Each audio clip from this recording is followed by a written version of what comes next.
it's getting a bit late, but especially to start something like this. Why do I not have, that's weird, where's my, oh. Huh, where's the compass?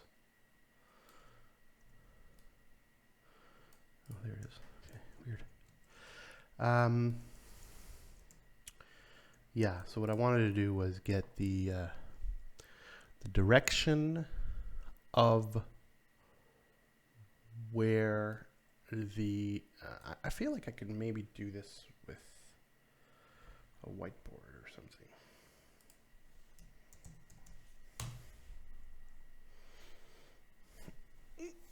Oh, no, I'm gonna just, while I'm at it, I'm gonna test something. Ooh, there are all my whiteboards. Let's see if this one is empty. Sorta. If I push this button, I think I'll go into tablet mode. Whoa, I'm zooming out. Okay. Ooh, this pencil does not have an eraser.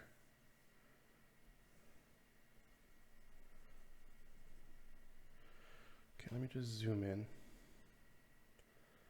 Okay, so the idea is pretty simple, right? There's a hex here. Well, there's a, let me see here. Hex is going to be pointing on the top. And then a little bit like this. This is my horrible hex. Actually, let me try to redo that a little bit.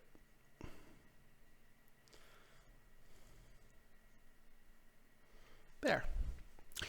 And the idea is there are 6 directions to this thing. Right?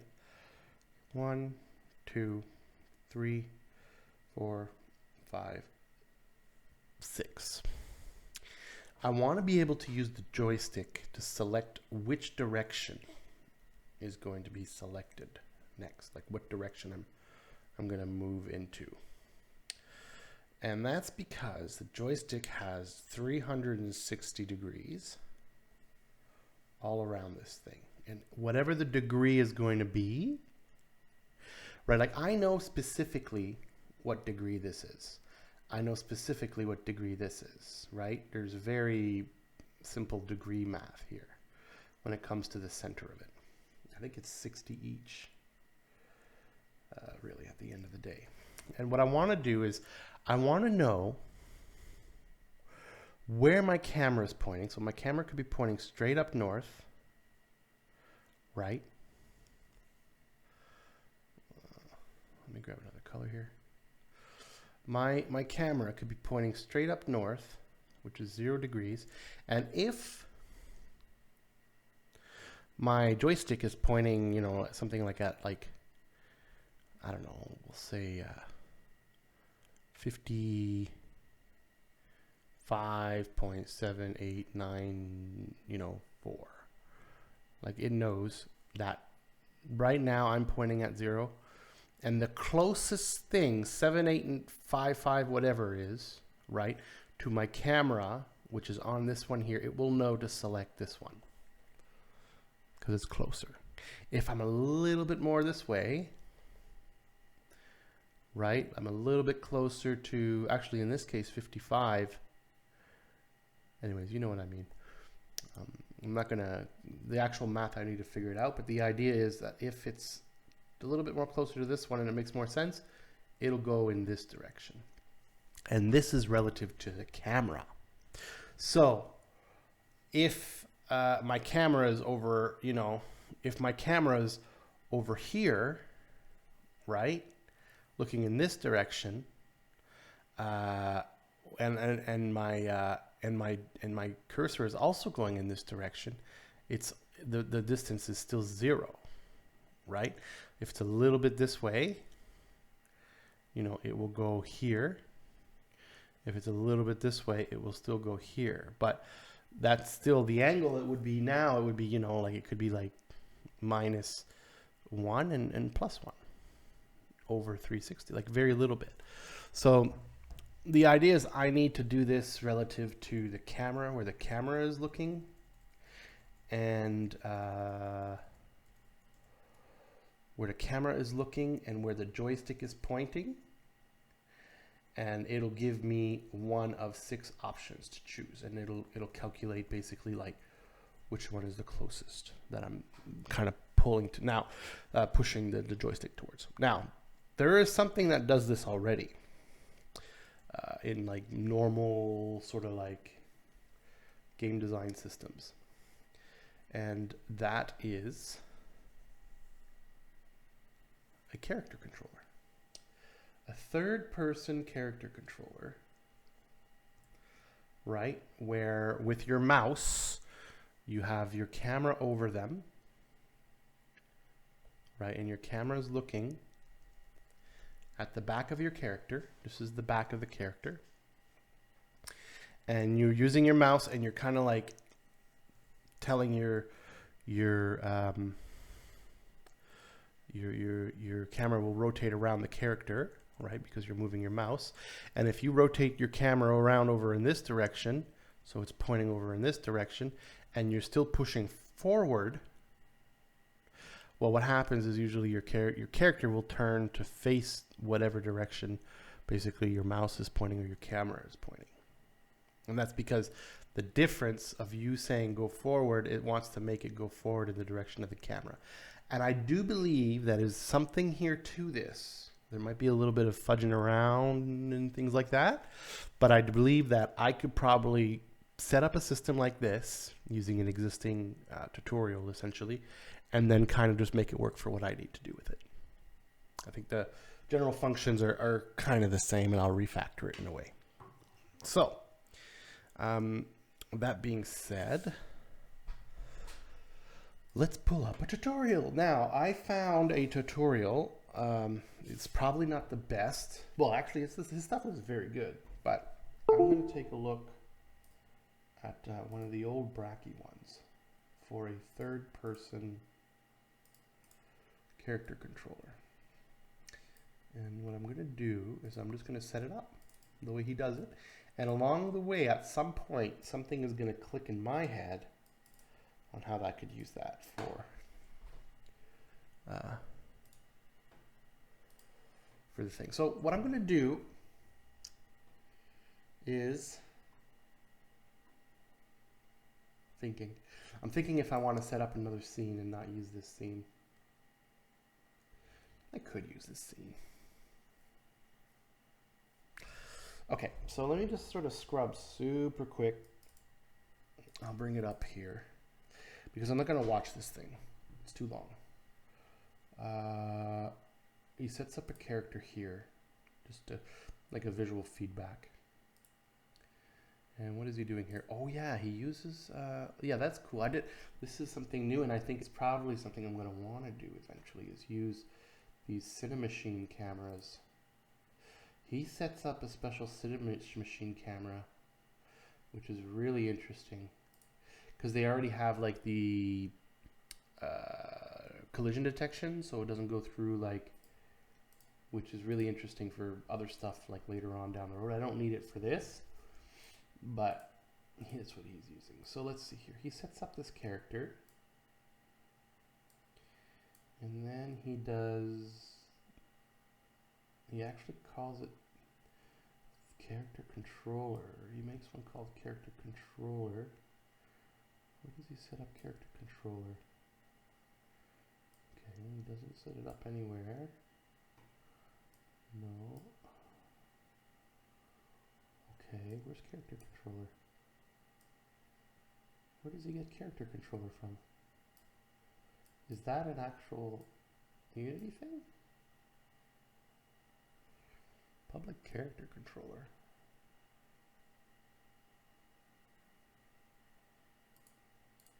Well, let me see. Up in Visual Studio. Now I'm going to go ahead and remove the start function here, and the first thing that we need is a reference to our character controller, because we're going to be using that to move. So let's create a public character controller, and let's call it controller. You can think of the character controller as the motor that drives our player. what we need to do is tell the motor where to go. Let's also create some kind of speed variable. Let's create a... But what is character controller? Hold on, is that a Unity thing? I don't think that's a Unity thing. Let me just go see here.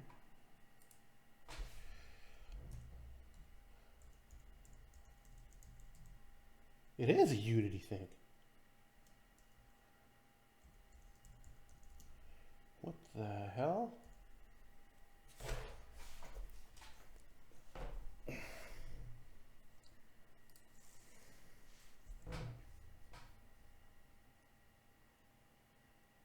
Oh yeah.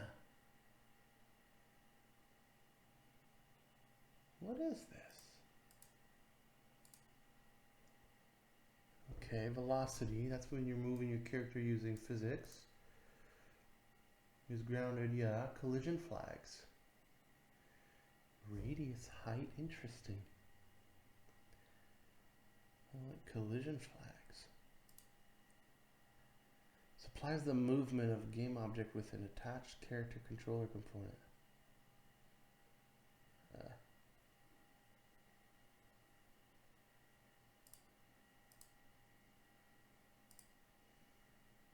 Well, I mean, it looks like an empty. Oh, what is this? Assembly physics module.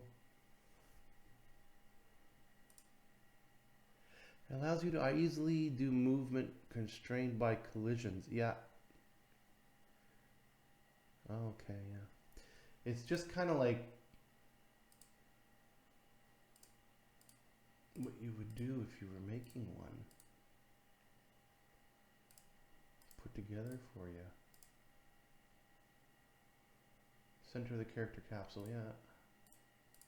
Okay, well, I mean, that's cool.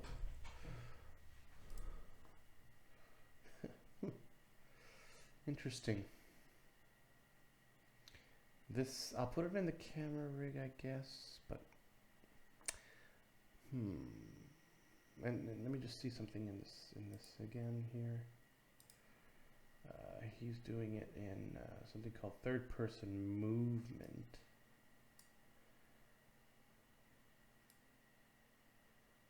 You see here, he's talking about, there's a function there, A10. I'll have to just listen to that little bit there. He puts a smooth on it. I don't need a smooth.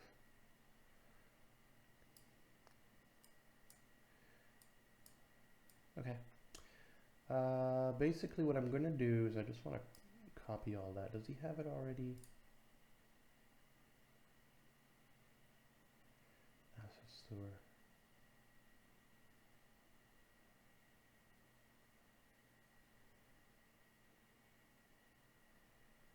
He doesn't have it. No, I have to write it. Okay.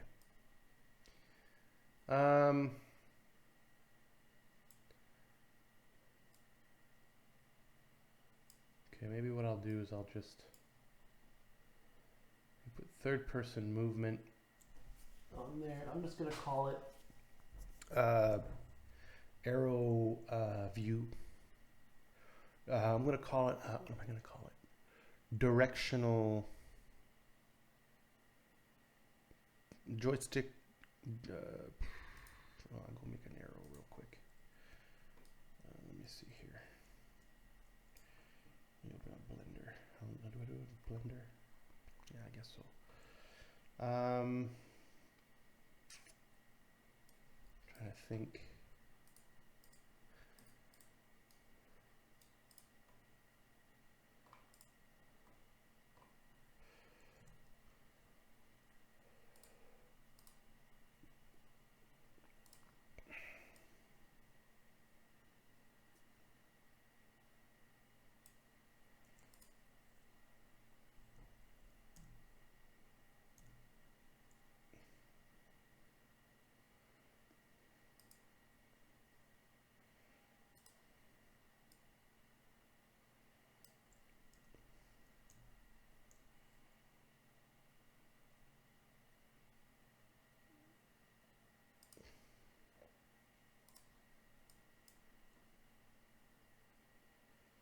After merge, is it M? Yeah. Blender's a little bit intuitive that way. It's cool.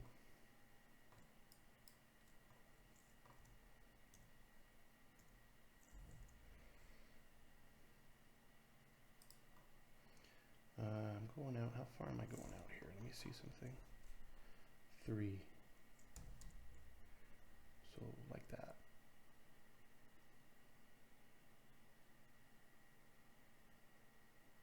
Yeah, that would be.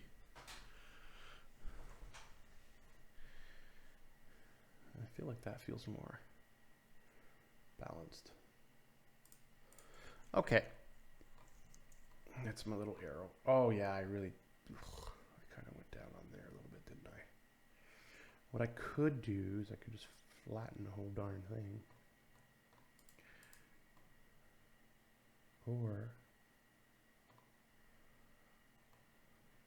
it's a bit ugly, isn't it?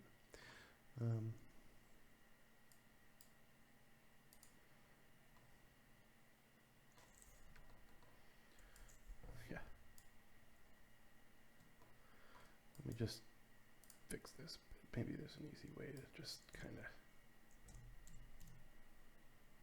make it sort of look right.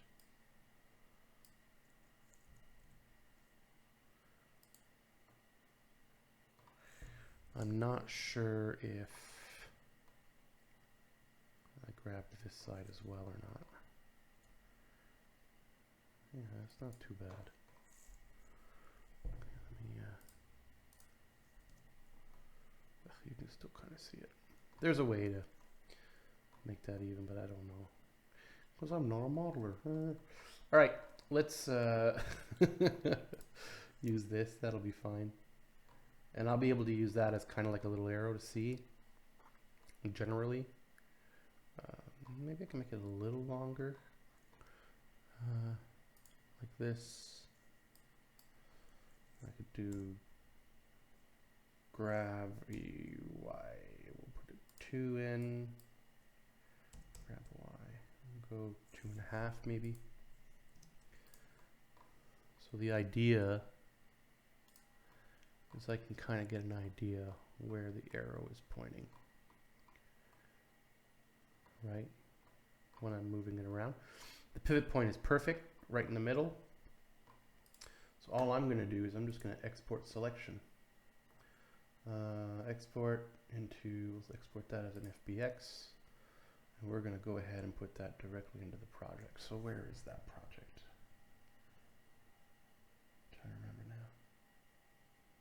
I think I put it under data, game, assets, models. And I'm going to call this arrow.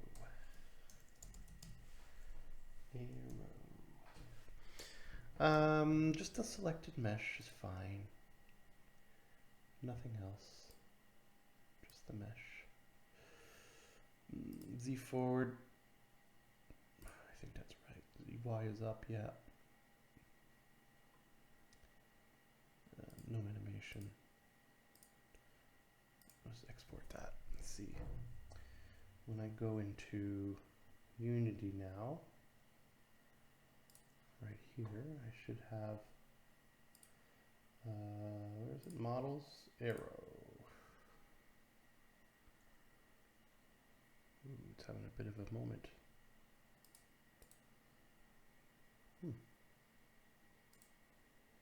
There it is. Yeah, it's kind of not the right way, but I could just reorient it. Put it in the scene. That is so ginormous. That's ridiculous. Let's bring it down in size. Put it at 0, 0, 0, and we'll just 0 out. And that stuff. Why is it so small now? 1, 1, 1. I don't even know how big that is. 1, 1, 1. When I hit play, what happens? How big is that? It's pretty tiny. Let's do 5, 5, 5. And we'll rotate it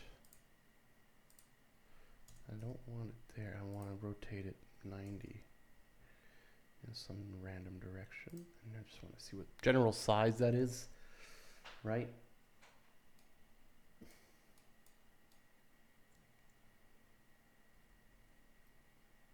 That's a pretty good size, I think, because I'll be able to see exactly what next tile should be selected. It would be just a little higher like that. But if it was rotated like this, you see, I'd see like, oh, it's going in that one. Oh, it's going in that one now. And I'd be able to really see it real nice. Right? This is just for debugging, this arrow, until I get the system to work well. I wonder if I can make it a little bit bigger. Yeah, let's do... let's do 6. I'll do 6. And what I'll do as well is, I think, minus 90, just for it to be upwards. Oh no, I'm pointing. No, I want it to point. Hold on. 90. Yeah, point that way. And I'll raise it up just a little bit. Like this. Actually, no. I'm going to create a game object. Create an empty game object. This is going to be the arrow. Now, what am I going to call this? Well, I'm going to call this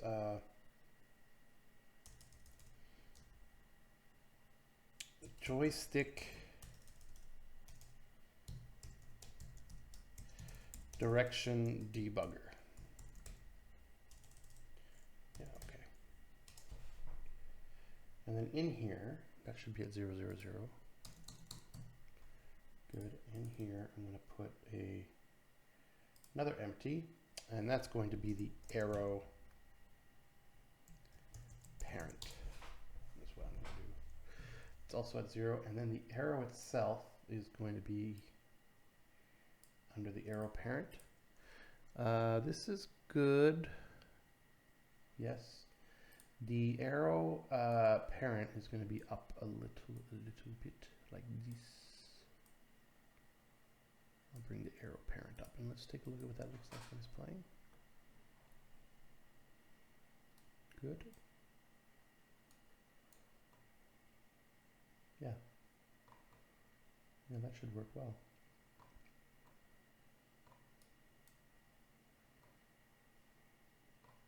Actually, you know what I think I'm going to do even? I'll just take this arrow and I'm going to smoosh it. I'm going to smoosh it like that. That'll look good too. And then the parent, I could raise the parent up a little bit. Now, what does this look like when I play it? Yeah, that's cool, eh? I find that pretty cool.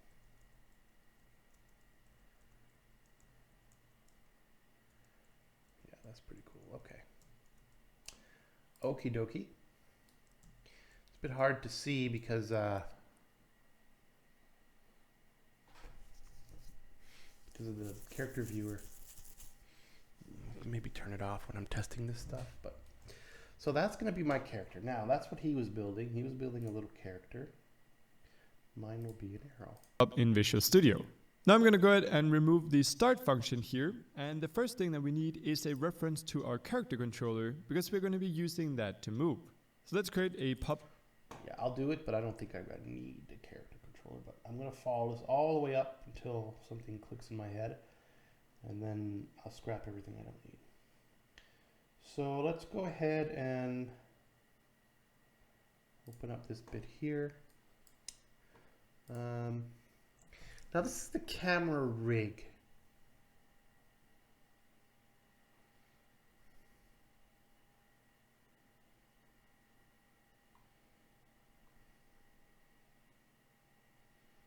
See, another place I could put it is in the battle controller. Because the battle controller selecting things, right? Tiles, characters, interacting with the game world during the battle, which you're only going to have hexes during battles. Like hexes are the battle board. All that stuff is interacting with the world during a battle, selecting tasks. So I think this should probably be in the battle controller.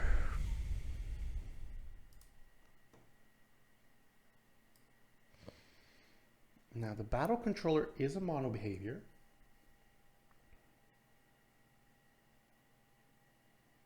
Thinking. Yeah. Yeah, I want it to be in the battle controller.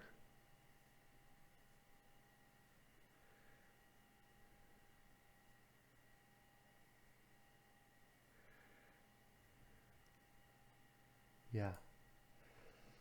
I think that's where I'm going to put it. I think that makes the most sense. I'll read it, and if I have to, I'll read the raw data directly in the battle controller from the joystick. Then at some point, I'll rake everything up, bring it all where it needs to be. But for now, I feel like it should be here because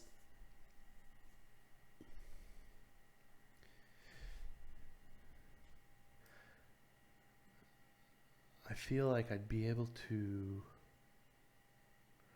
Well, hold on. Those events were being sent by the input controller as well. Let me just go. I'm pretty sure this is where it's going to be, but I just want to see the input controller super quick. Yeah, so far in here, all I have is...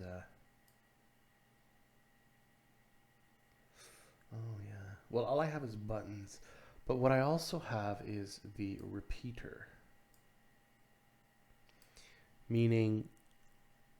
if it stays true for a while, click it again and click it again. So I could hold a direction and it would count as a button click, right? But if I hold down that direction or if I hold down that button, it just re-clicks itself. This is what the repeater is doing.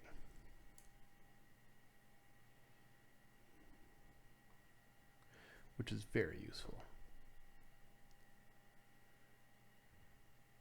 And I probably don't have a reference to the camera in here. No, I do not.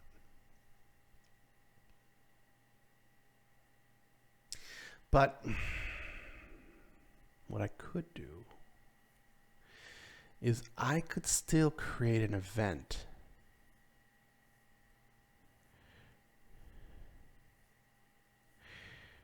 I could take the event from here.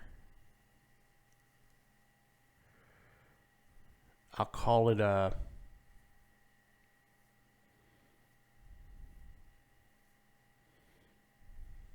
darn, I don't know. Because it's more of a feed. It's not a... because that joystick could change at any time. In the case of wanting to move it,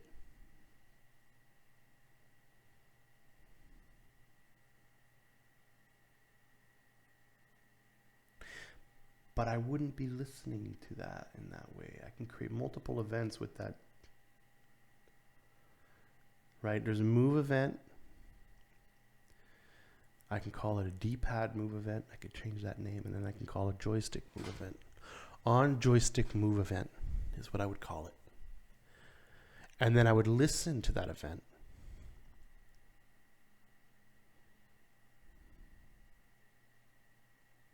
Only when I would have to. If I was in a state that didn't need it, because I want to be able to use that for other things too, right? But if I'm in the right state where I'm moving that joystick around to select tiles, I'll only listen to the on joystick move event in those states, and I'll be able to apply that kind of like a button. But if I want to use it in another case where I'm just kind of like floating around the world, which is more of every frame type thing, I wouldn't need the repeater, but I wouldn't use it on the same event. I'd use it on another event, and I'd listen to it when it would be appropriate if I was in the right state. So I think what I'll do is I'll create here. I'll create here an event using that joystick, and I'll pass through the values.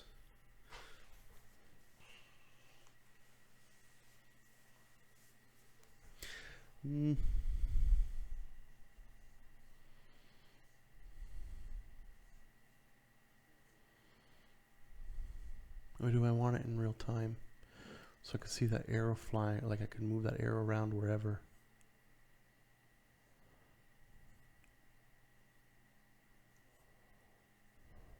In real time. Well, I could also just make an event every frame. I don't know how bad that is, but I wouldn't do it.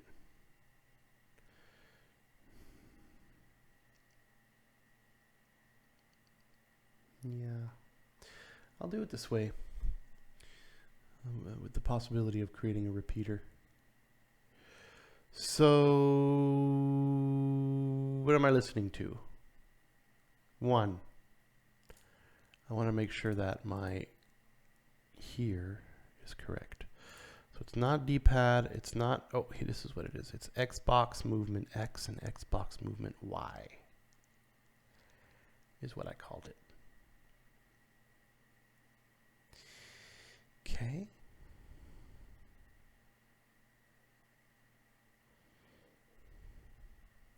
And then what I'm going to do is I'm just going to take this.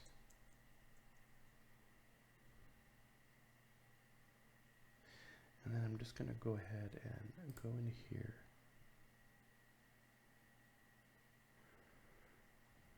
On the updates. So on the updates, we're checking stuff. All right, that's fine. Now I want to do, I'm just going to paste it, the name of this thing for a sec.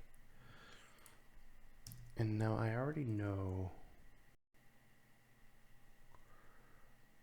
I'm not even looking at the tutorial, I'm doing my own thing here.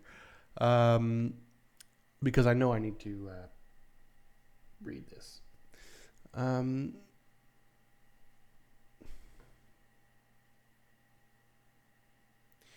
Camera rig is reading it already.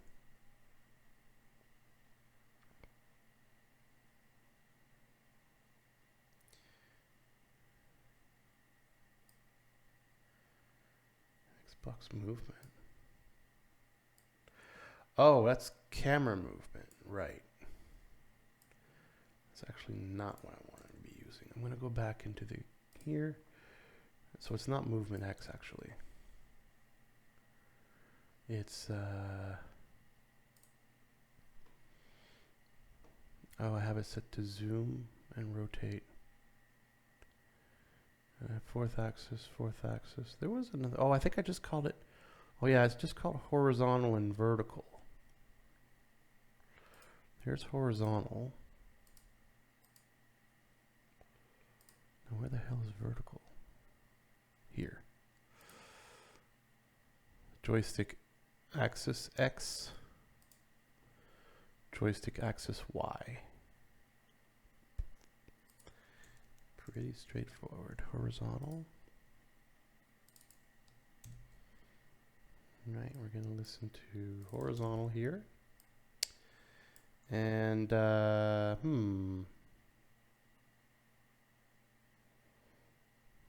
make sure that, I want to make sure both are going to, okay, let me just go get the other one now. Oh, forgot that one. Let me go see, 1 second.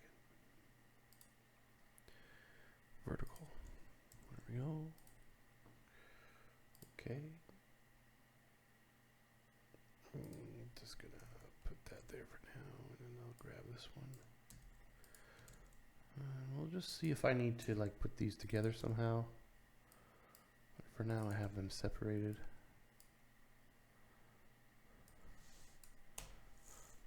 Okay, so if it's not 0, that means I just pushed it.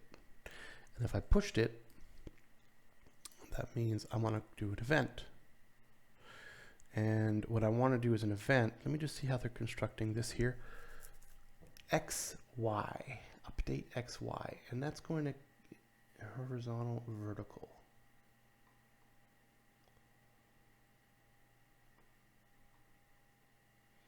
Here under repeater.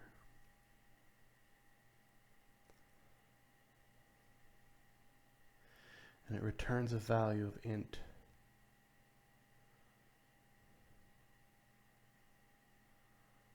Okay. Now I'm going to do another update. It's going to be called axis update. And that's going to return a value of a float.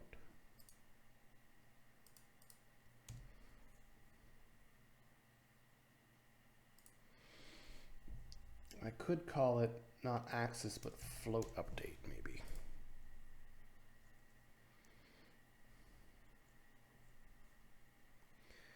So here is going to be a float. Here is going to be a float. Mathf round to int. Ooh, get axis raw. I could do that.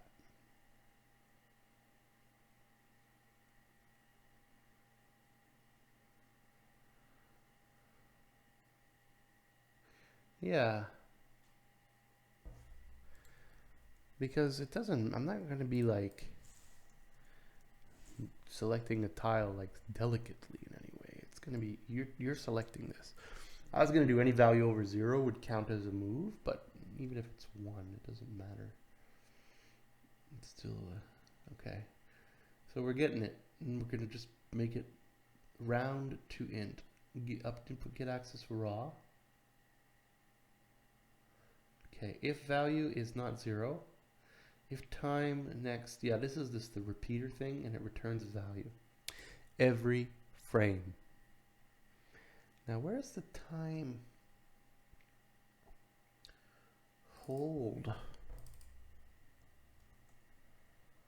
Okay, it's checking here on the rate, which is basically like a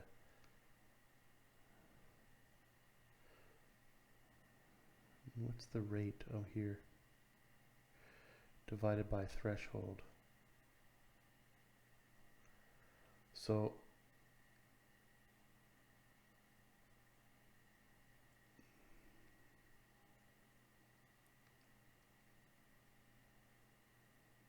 this is an if statement, if else statement, but I forget how to read them again. It's very simple, but I just forgot. Hold equals true.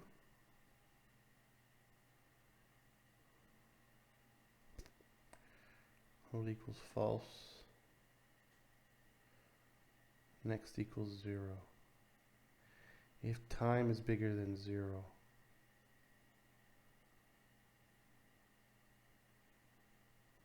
That's just the repeater. And if I played with these numbers, it would go quicker. It would go like tick, tick, tick, tick, tick, tick, or tick, tick, tick, tick, tick. That's all that is. Now it returns an int. Now what we're doing here is we're checking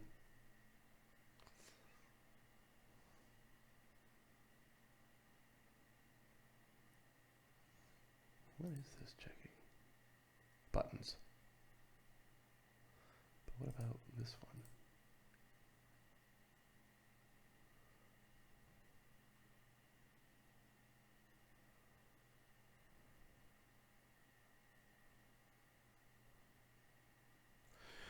Oh, wait.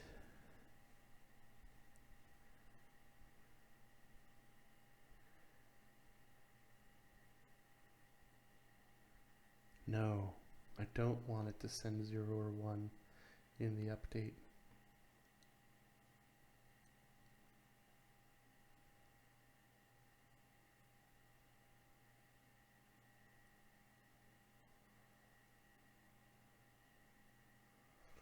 I need for it to be a float, right? Because I need to get the angle. And I'm going to process that angle in the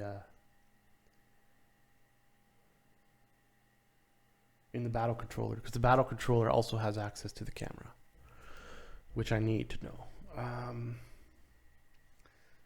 So what I'll do is, if it's not 0, I'll put an F there just for good measure.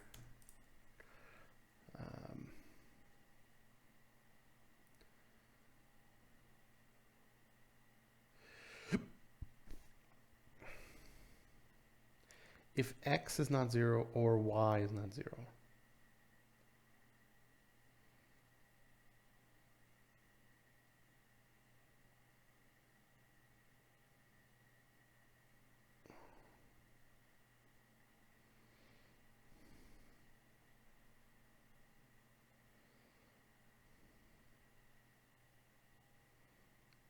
just checking something.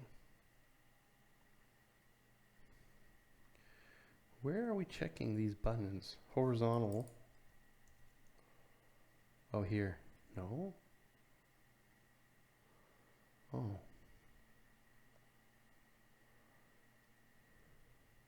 Repeater. New repeater.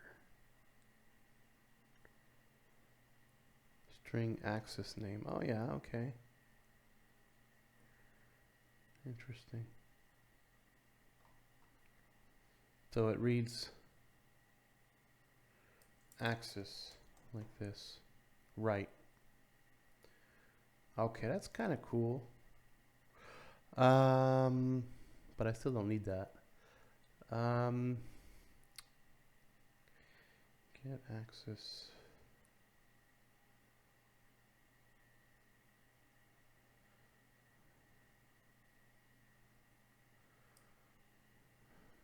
Right, so what was I checking? I was checking each frame is checking it individually as its own repeater. Right, and now it's checking, hey, is it either one of these? Creating a new point, and I'm just saying that's your point. Right. I need to create a float point, a floating point, or something. Oh, a vector 2. There you go.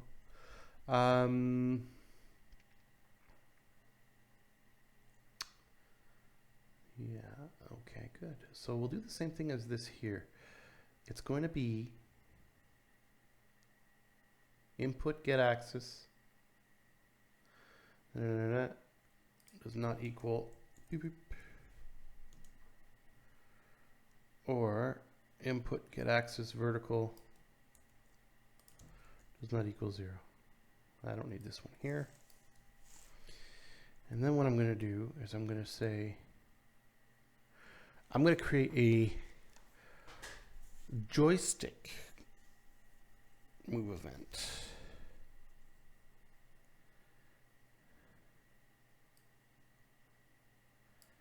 I don't need any of this.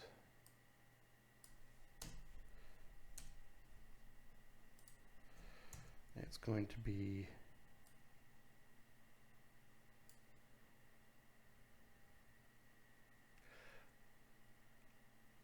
ooh, yeah, I'll have to do this actually. I'll do a joystick move event does not equal null. Joystick move event, this new info args, it's going to be a vector 2, a new vector 2,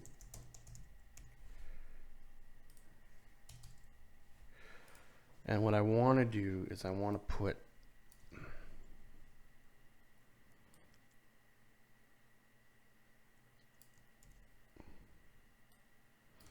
this and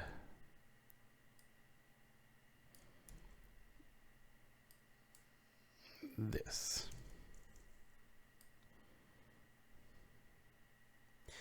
Now, joystick move event does not exist. Let's create it.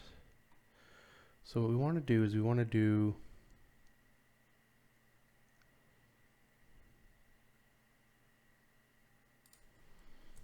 input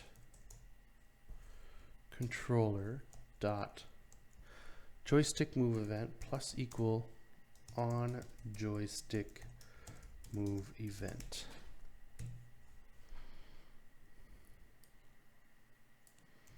And we also want to do it on disable. Let's see where else I got to plug that in somewhere up here. No. Here. Let's just do a public static event. And what we'll do here is we'll just do a joystick move event. There we go. And I kind of want to reorganize this just a little bit. I want to put it after the move event because they're kind of together in a way. One or the other, you know. Same for this one here. Move event, then joystick move event. Now, on joystick move, now what's going on here? Here.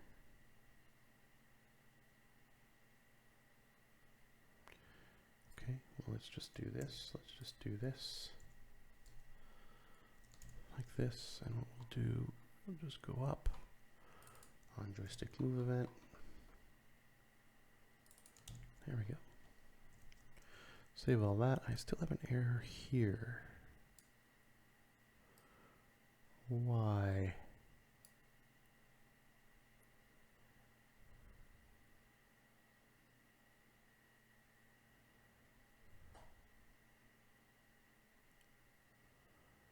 New info args vector 2 cannot convert from info event args unity.vector2 to info type point. Oh, is it oh yeah, vector 2. What's it complaining about now? No overload.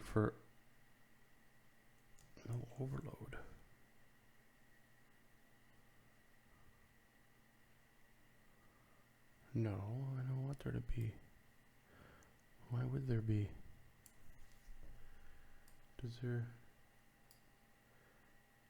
Oh, here. Vector 2. There we go. Okay, that's good. Good. Now all I need to do is listen for on joystick move events. And theoretically, it should just be going wild because it's in the update method. So long as I'm holding on to that, it'll just keep sending them like nuts. Probably not efficient, but I could create a delay. And instead of returning an int, I'll have it return a float, like I was going to do originally. Okay, but that's okay. Even if I do it every frame for now, I'm just testing.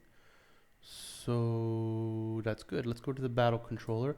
Now the battle controller is already listening to things. At least it should be. Or no, it's the states listen to things, isn't it?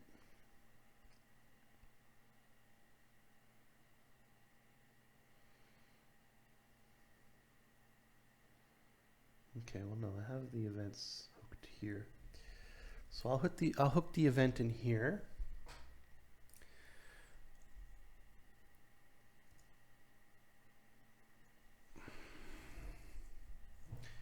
I'll actually put it here.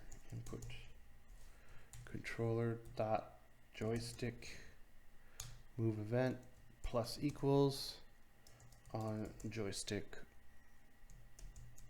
move event. And I'll do the same thing here, which is going to go, actually, you know what, I want to make sure in the other one I do it correctly because this is supposed to be minus equals. And I don't remember if I did that on minus equals up here. No, you see I didn't. That would have been a memory leak. All right. So let's go to here.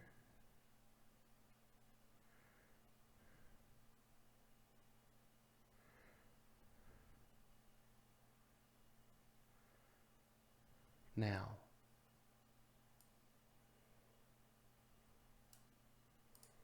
let's just go find this one.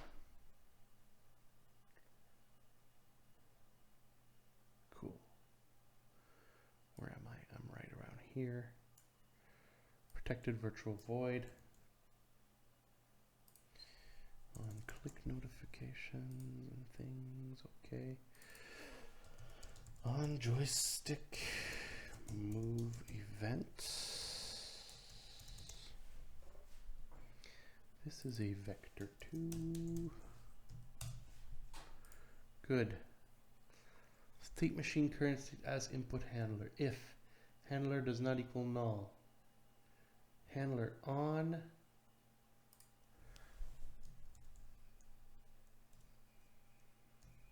joystick move event. That's about right. Did I save this? I did save this. Good. On joystick move event. So let's go take a look here. Oh, I did not write that right. On joystick move event. Did I write that right?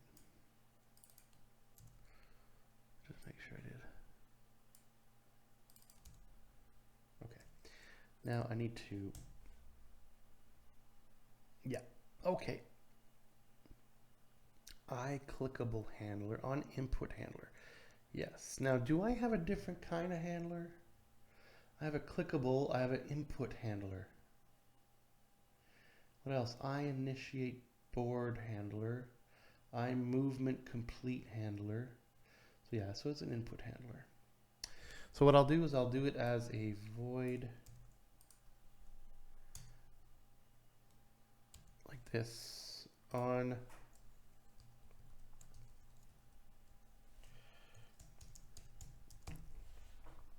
joystick move. It is a vector 2.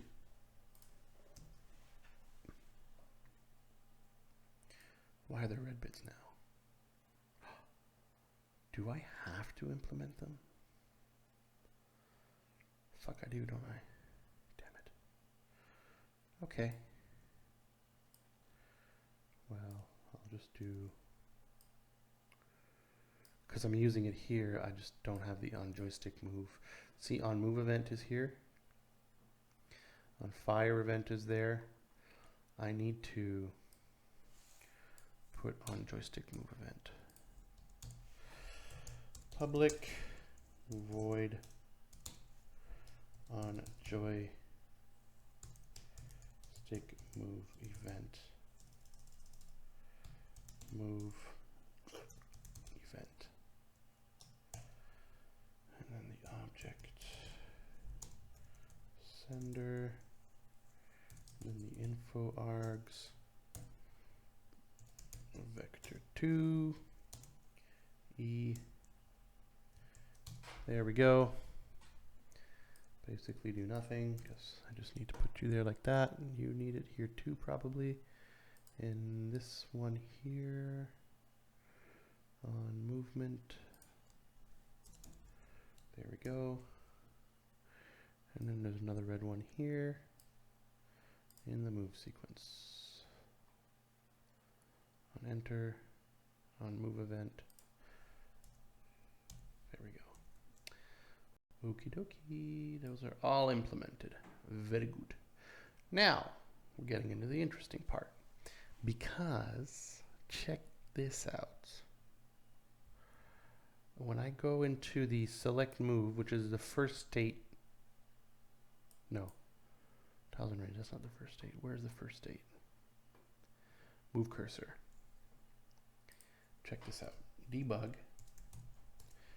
.log. Right? And what we're going to want to do. Oh, can I? Oh, yeah, I can. Okay, good. I was worried because I don't think this is a mono behavior, but I think it'll still work.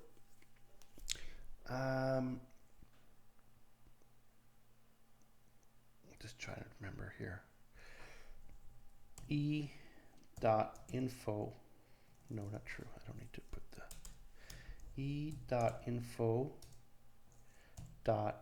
.x. And I'll do one of these, and I'll do one of these, and I'll do one of these. Right, like this. Whoops. This, and then we'll do E.info .y. I'll save that. Now check this out. When I hit play, now we're going to be sending a ton of events. This is not going to be moving, but in the console, when I move that joystick, it should start blasting numbers. Okay, I'm going to clear this, and it's blasting numbers. Good. they barely ever do reach 1. There's 1 there. Oh yeah, unless I'm going straight up or down. Wow, that's not even at 0. Yeah, blasting numbers is good. So that's working. So with those numbers, I'm able to, those are basically the values for x, y, if it's positive or negative, and anywhere in between, because it's an axis. And up, down, same thing. In one line, I have x and y value for my joystick. Okay.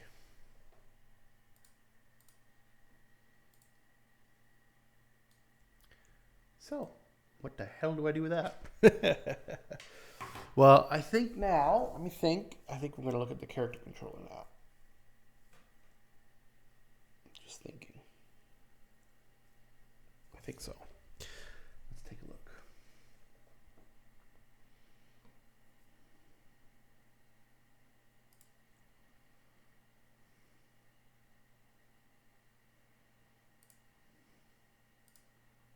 Public character controller, and let's call it controller. You can think of the character controller as the motor that drives our player. What we need to do is tell the motor where to go. Let's also create some kind of speed variable. Let's create a public float, speed, and let's default it to something like 6. Now with this, we can go into our update method, and the first thing that we want to do is gather some input. Now Unity is currently working on a new input system. The old one is still going to be working for quite a while, and that's what we're going to be using in this video. But if you're having issues, definitely check out our video on the new input system in case the old one is deprecated. Now I want to be able to move around using VAST and arrow keys. So let's go ahead and get some horizontal and vertical input. Alright, float, horizontal, and let's set this equal to input.getAxisRaw. We're going to be using the raw axis because we don't want any kind of input smoothing. We just want the raw input. Shit, am I getting the raw?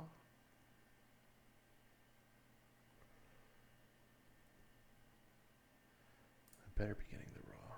Let me send it in. I need to send in the raw. Get axis raw.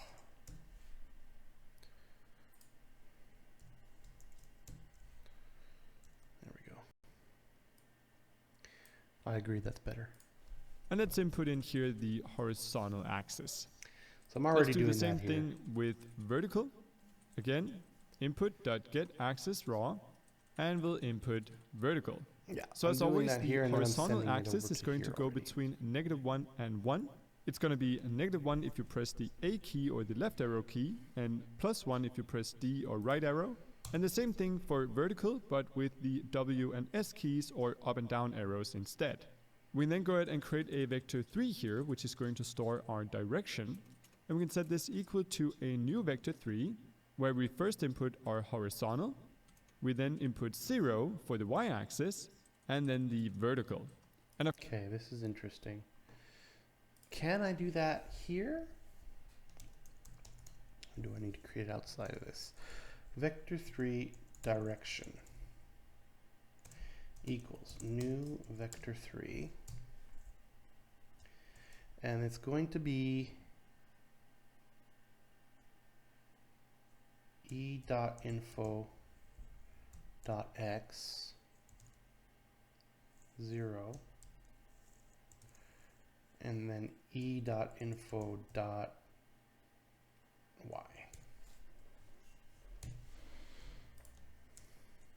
Of course, the reason why we are doing it this way is that if we go into Unity, we want to move our character, if we have a look from the top here, on the X and Z axis, but we don't want to move it on the Y.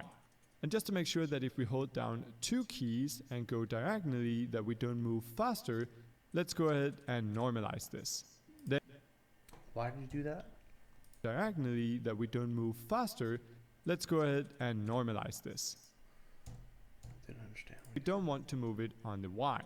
And just to make sure that if we hold down 2 keys and go diagonally that we don't move faster, let's go ahead and normalize this. Oh. If we hold down 2 keys, you might go faster. I don't understand why that would be the case. But I also don't see why this would hurt it in any way. But I'll just do that. Yes. Then we can check if we are moving in any direction by going if direction.magnitude, so the length of our direction vector, is greater than or equal to 0.1.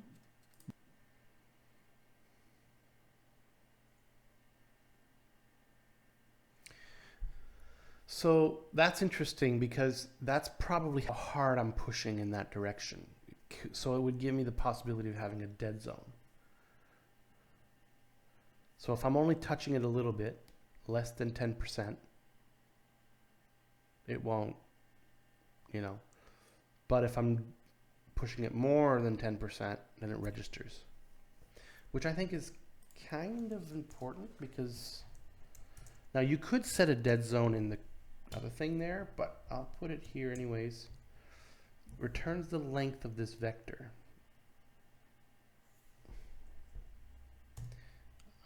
I think that's what it is. I'm not sure what a length of a vector is.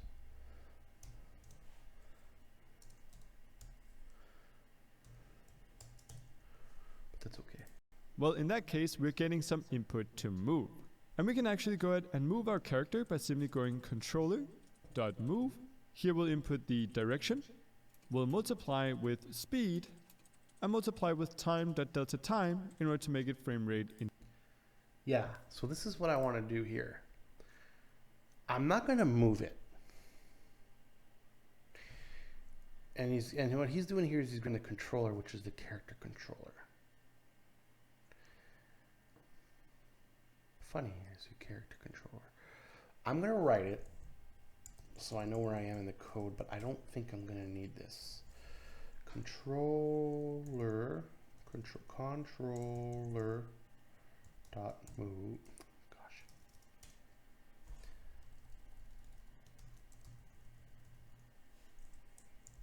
Dot move. Did I not create one? Oh, not here. I didn't know. The reason why is because there's going to be something in here with the speed, time, delta, all that stuff there. I might want some of that. So I'm not gonna do anything right now. Independent. And if we save this and go into Unity, we now need to drag in our character controller here. We can set the speed to whatever we want, and if we play, we can start moving in the different directions. Awesome. As you can see, this is currently completely independent of where our camera is pointing, so we definitely need to have it orient towards the camera. And also, our player currently isn't rotating to face the direction that he's currently traveling. Yeah, to fix this, let's first point our player towards the direction that he's moving. To do this, we need to take the direction and figure out how much we should rotate our player on the y-axis to point in that direction. And we do that using the atan2 function. So we'll create a float called target angle. This is exactly what I want. Float target angle. And set it equal to mathf.atan2. And here we'll input direction. Mathf is a Unity function.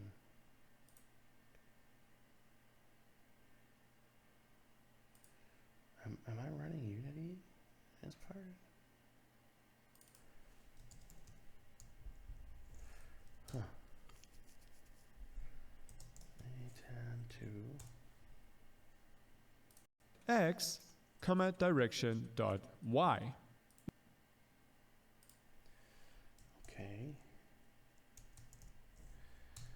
Direction dot x. Direction dot y. Now I know there's going to be more to it because I'm also going to take into consideration the camera. Now, what is atan2?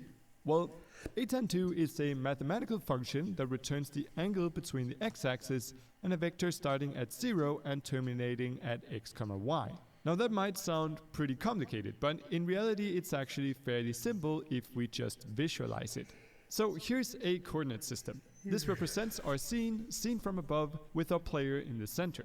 The dotted line here is the direction we would like our player to point in. We can use the attan2 function, giving it first the y and then the x coordinate of our direction to get the angle from the x-axis to the vector. However, this assumes that our rotation starts at 0 at the x-axis and then increases counterclockwise. But in Unity, our character will have a rotation of 0 when he's pointing forward, and from here it increases clockwise. To take this into account, we simply pass in the x first, then the y coordinate, and voila, we have the angle we need. And if we have a look at our script, that's exactly what we've done. We take the attan2 function, pass in the x coordinate, and then the y coordinate of our direction. Now this will give us an angle in radians, so let's just go ahead and multiply this with mathf.radians 2 degrees in order to convert it into Okay.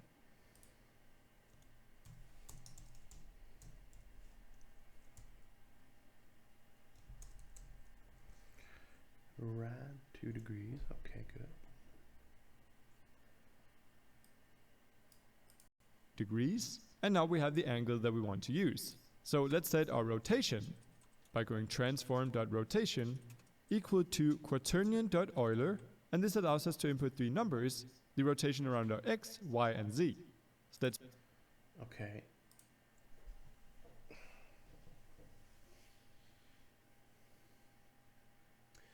This part's going to be the debugger part. It's the arrow part.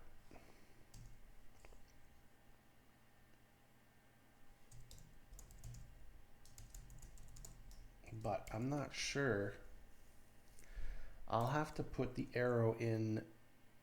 Let me just mark this so I know where we are. I'll have to put the arrow in the battle controller.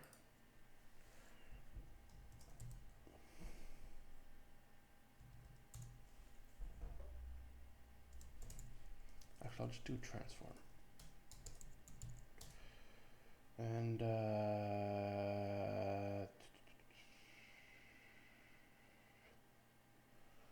call it arrow.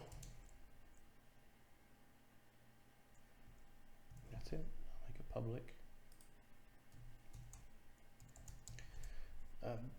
Actually, I should be a little bit more descriptive. I'll call it joystick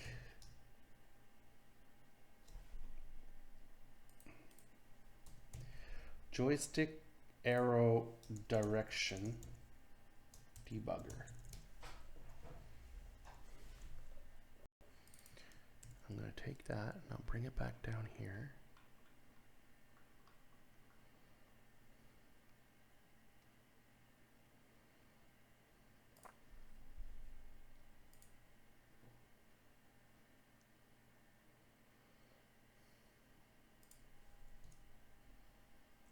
What I'm going to do is I'm going to go owner.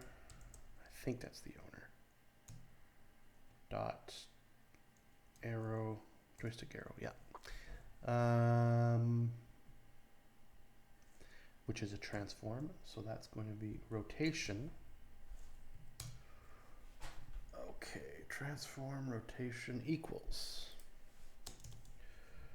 quaternion Euler. let's put 0. Around our y, we'll use the target angle, and around the z, we'll use 0 as well. Okay. 0 target angle 0. Well, and whoops, it looks like we used the direction.y here. That's of course 0. Instead, we need to use the z-axis here. There. Really? Why? I don't understand that. X, Y, Z. Oh yeah?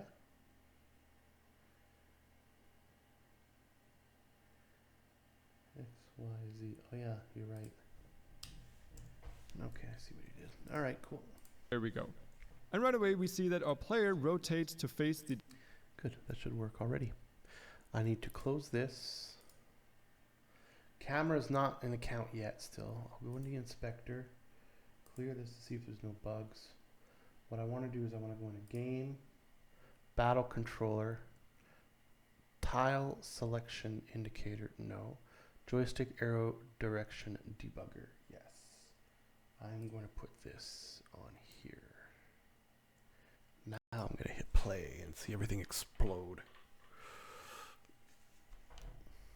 It works. Look at that. Isn't that neat? And it's going the right way and it feels really right. When I get to the top, it kind of feels like it sticks on north.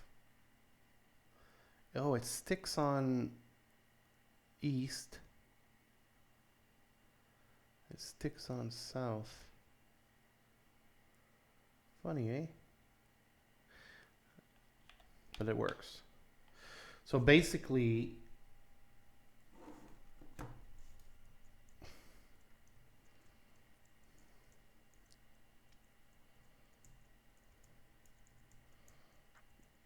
I'm just trying to get a good angle. And I'm going to hide that little character dude. This guy.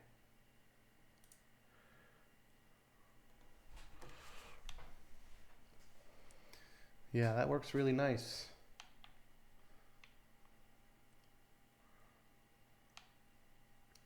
So what I could do is I could average it. See if I'm a little bit over here, but not really on it, right? But I can make it so that everything in between all of this will go straight there. And I could visually do it, right? Because if I'm, how do I zoom in again? I think this will do it, yeah. Oh, it's also working with the WASD. I'll have to check that. But see, what I could do is basically, see if I'm here,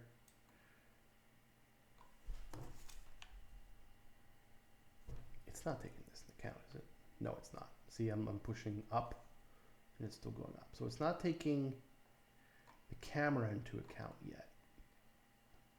But if I could make it take the camera into account, then I could visually point where I want the cursor to go on which tile.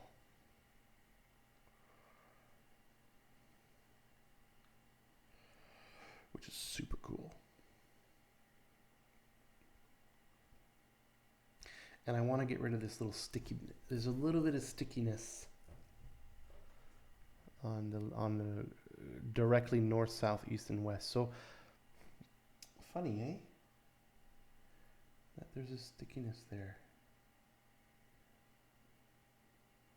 Yeah, a little bit. Oh, when I do a little bit of, oh, that's kind of funny, eh? Yeah, you gotta be really, I'll have to see. There might be some whatchamacallit, balancing just a tiny bit. Because there's a lot of spots where that's, my gosh, I don't know what I like better. Do I like it better on this left joystick? Or would I like it better on the right joystick? And this left joystick would be the move. Ooh, that's kind of a big deal.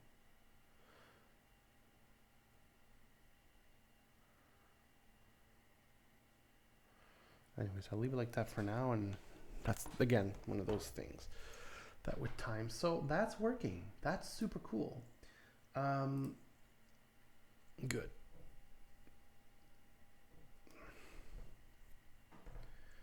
Now let's get the camera working with it now. He's going to get to it. The direction that he's traveling. Of course, he currently snaps really quickly into place. Let's just go ahead and add some smoothing to this. Let's create a variable to adjust this called public float, turn smooth time, and set it equal to something like 0.1 by default. And for this, we can use a function called the smooth damp angle. So down here, before we apply our rotation, let's create another float called angle and set it equal to the visualness of the arrow doesn't need to be smooth because you never see the arrow. You want to have the feeling of the cube or the hex being highlighted our target very angle, quickly when the input is done target angle correctly. variable. And then we need to give it a reference to a variable that can hold our current smooth velocity. And this is just a private variable that we create at the top here. So let's create a float, turn smooth velocity. And all we type down here is ref turn smooth velocity, and the function will handle the rest. And finally, we input our smooth time. So let's put in our turn smooth time. Now this function is definitely a bit weird, but it's a great way of smoothing numbers and particularly angles inside of Unity.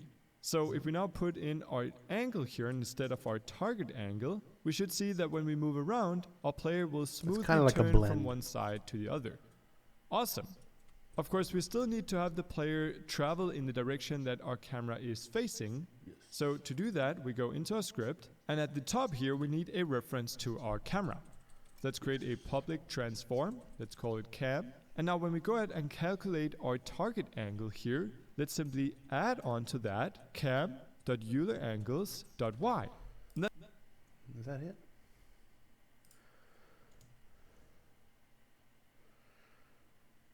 What the hell? What is mine? Camera rig.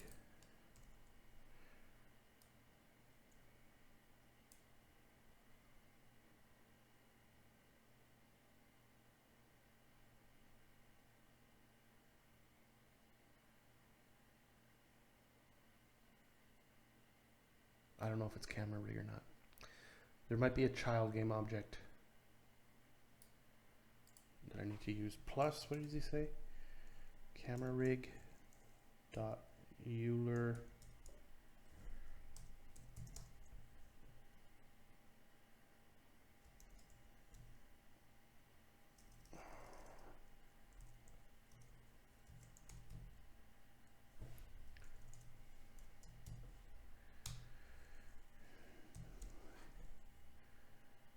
Why is camera rig not happy?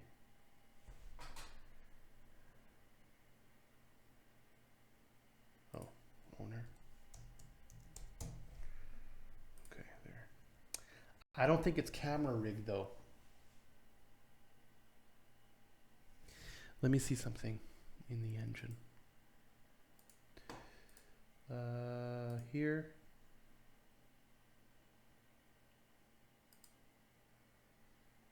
This is what I'm currently checking. Rotation 0, 0, 0, 0. If I start rotating, oh. It is camera rig. What's heading do? Nothing. And what's pitch do?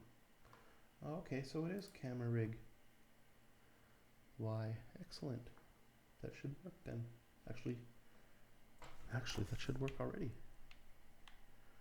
If I start rotating, oh, it works. I'm pushing up. I'm holding up right now.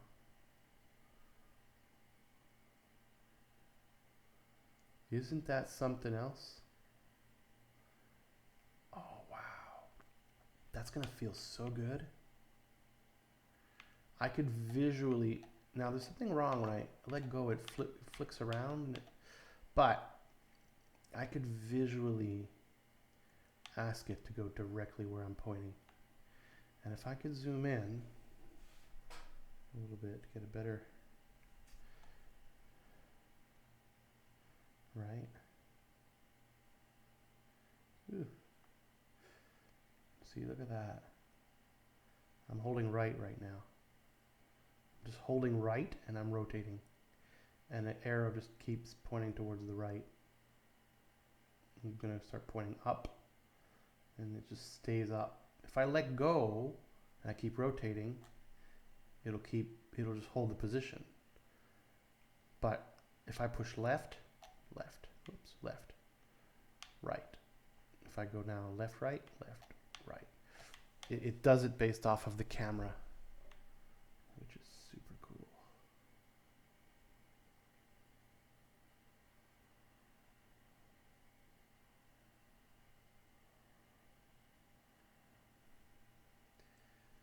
Very cool. Now I just need to figure out with this information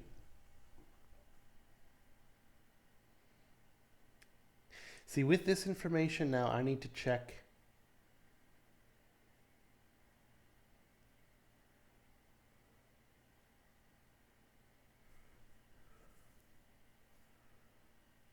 which one needs to be highlighted. I'm just super cool. I think that's super cool. I'm a little stoked, as they say. Let's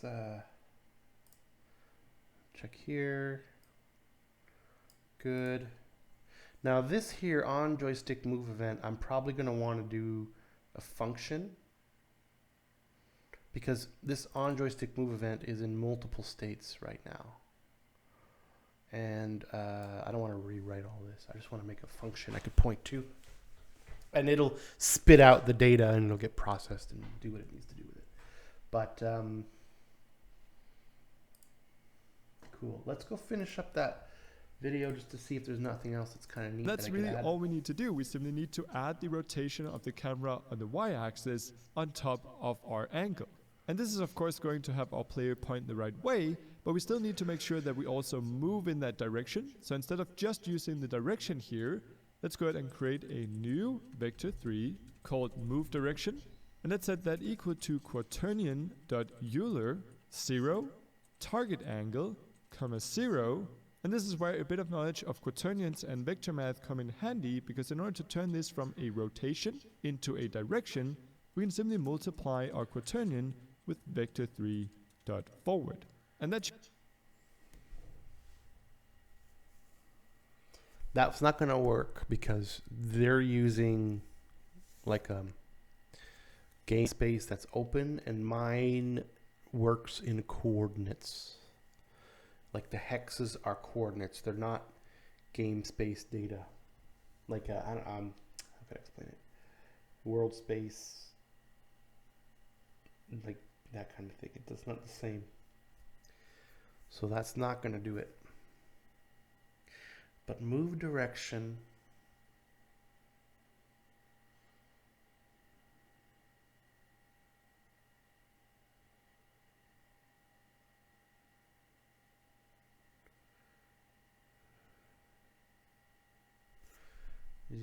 should give us the direction we want to move in, taking into account the rotation of our camera. And so let's just change direction here to move direction. And as always, right. So he's creating a vector3 move direction, which could be something I could use, but I need to check then with that move direction which one I'm pointing at.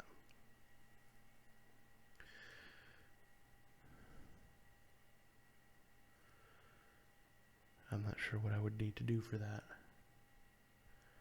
Nearest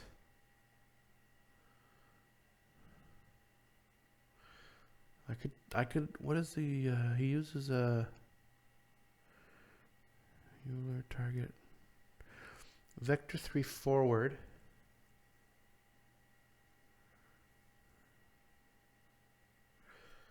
Right. He has a time on there. Does he have a time? No, that's when he's moving it. He has a target angle.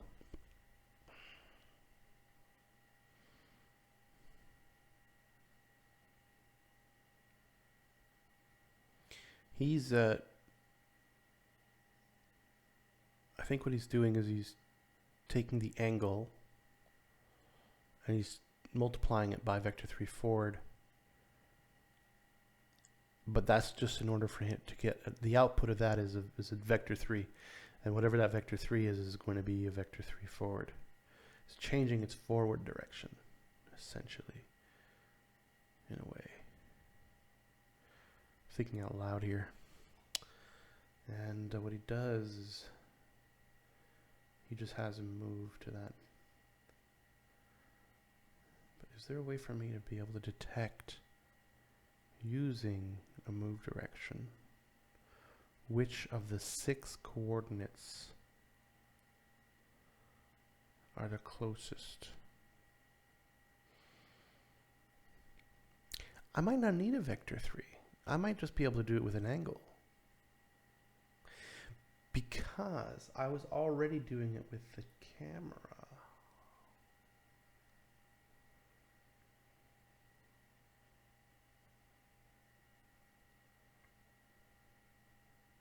Thinking.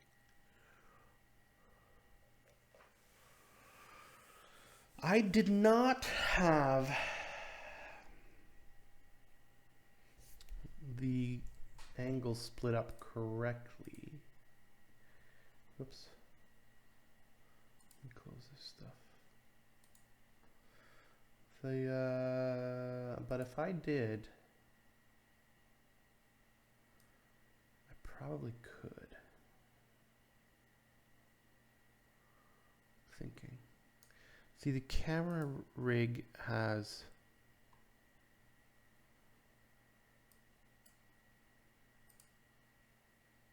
a camera direction check. These are angles, right? These are Euler's. He transfers these into a vector 3 for his direction.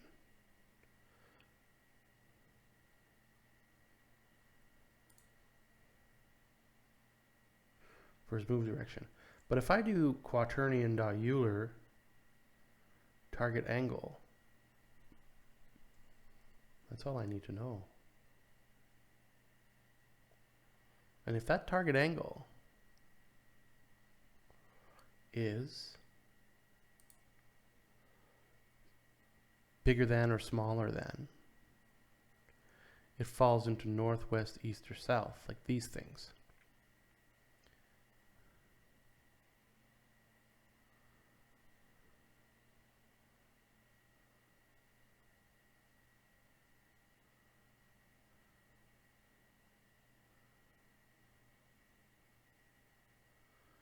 I was just thinking about something else I could do that would be cool. But that's okay. Actually,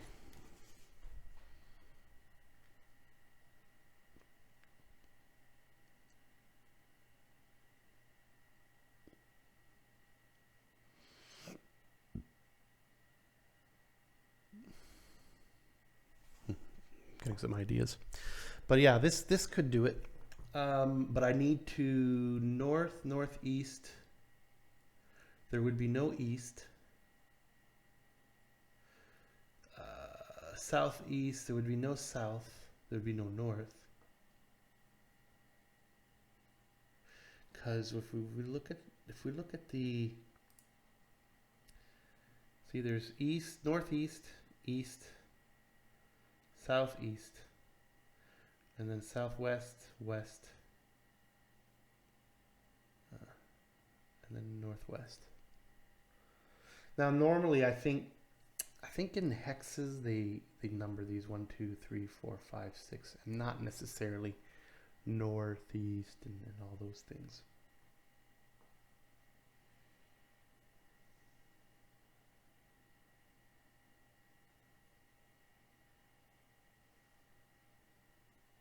And these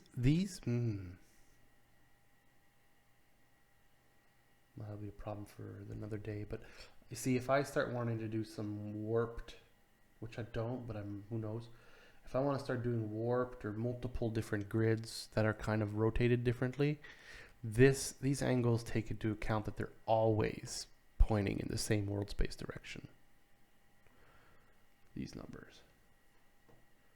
If I started like creating like multiple boards that could be offset a little bit, and they'd have like these teleporters or whatever going between them, those little rotational differences between those different boards won't work with this. They'd have to have their own local space with something saying this is forward, this is up north, and yeah. But that could be done. It's just an extra layer of stuff there, but yeah. Okay, let me get back to this, getting this to work here. So if I have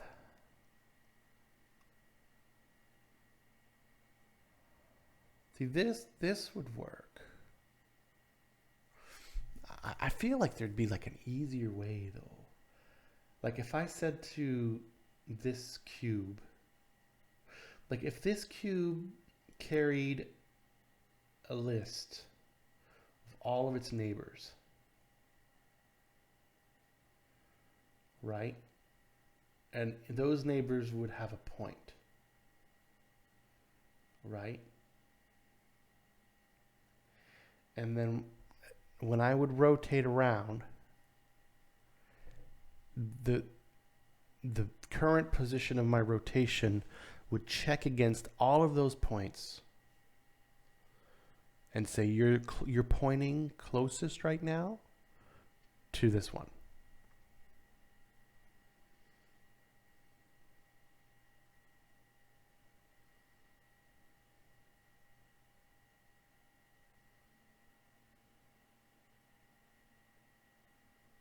I'm thinking. That point data and those angles would all be on the viewer side.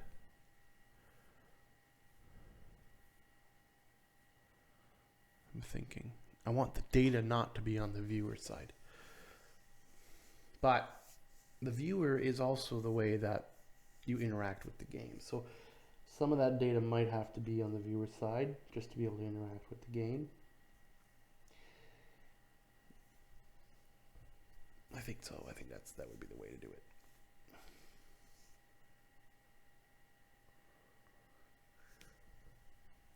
Not that this is not what this is exactly what this was doing anyway. Data on the viewer side. I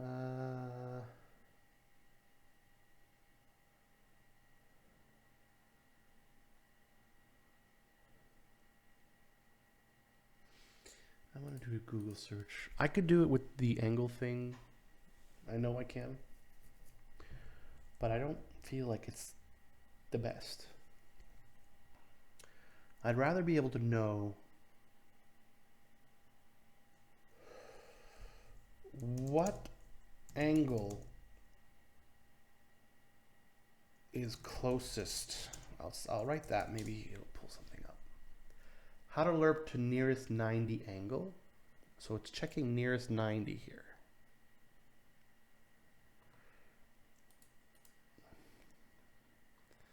Right, I might be able to do it for more than that. That might be an interesting article. Determine how close an object is to an angle.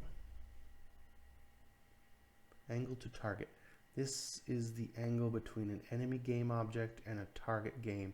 It applies interest to the angle on the closest side. That might be it. That's a little vague.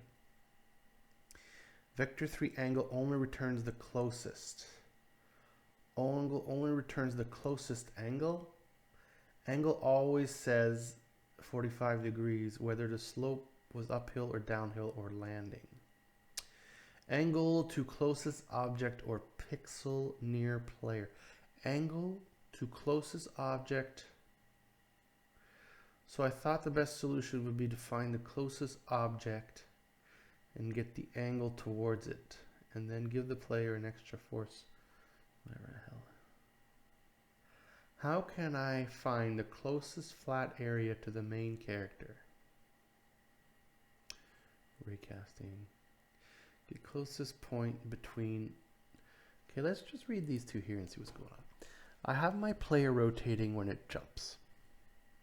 Once it touches the ground, it needs to quickly lerp to the nearest 90-degree angle to prevent weird behavior. Yeah, so here he's checking. He wants to check. Which is the closest? Can I get some help, please? I've been experimenting with a lot of different methods, but I can't get it to work. See line 52. Lerp to nearest 90. Rigid body, jump speed, rotation, touching surface, on collision, avoid on collision. Update. If touching surface, not touching surface, rotation, time delta, rotation, he does a flip or something. Now, if he's touching surface, he wants to just go directly. Yeah. Well, his top was explanatory. A couple of points to think about. When you land, you probably want to identify that point on collision enter and calculate what the nearest 90-degree point would be based on where your rotation variable is now. Yes. When you calculate that nearest point, you want to add 45 degrees to your rotation, then divide it by 90 degrees. Use the integer value of that and multiply that again by 90. What? When you calculate that nearest point, you want to add 45 degrees to your rotation.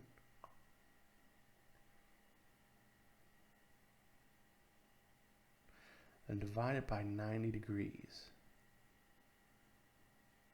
Use the integer value of that. What? Why? Some funky math.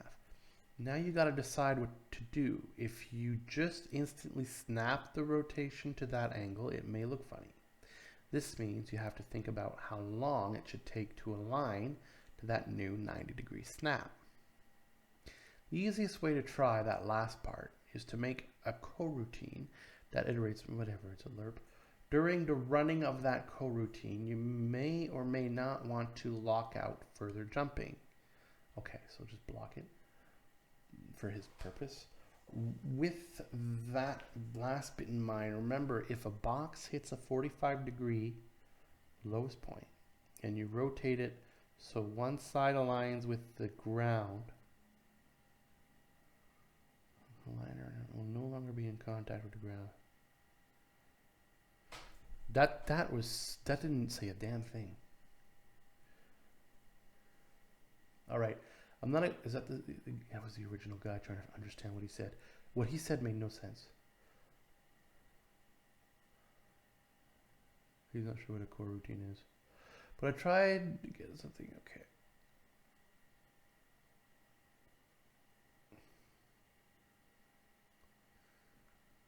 Same guy answering. Is that just the physics solver skewing you slightly? Or the perfect 135-degree mark? Also found the rounding math to work out.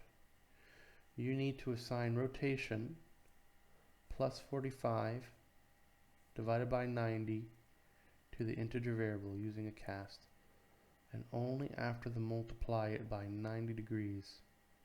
If you insist on doing it in one statement, nearest angle int rotation plus 45. I don't understand that.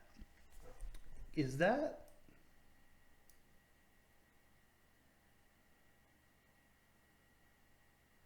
there's some funny math going on there. What is that going to give him? Say the rotation angle is 30. That means it should be 0, right? So he's saying add 45, then divide it by 90, then multiply that by 90. The freaking hell?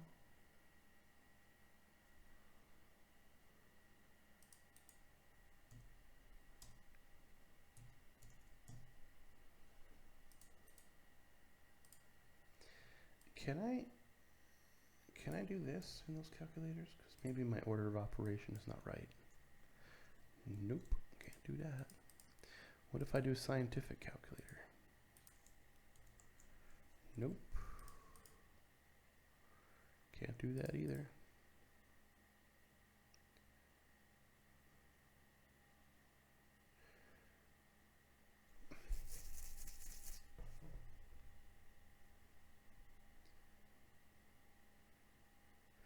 Okay, now the player snaps to 90-degree angle, but only 90 degrees.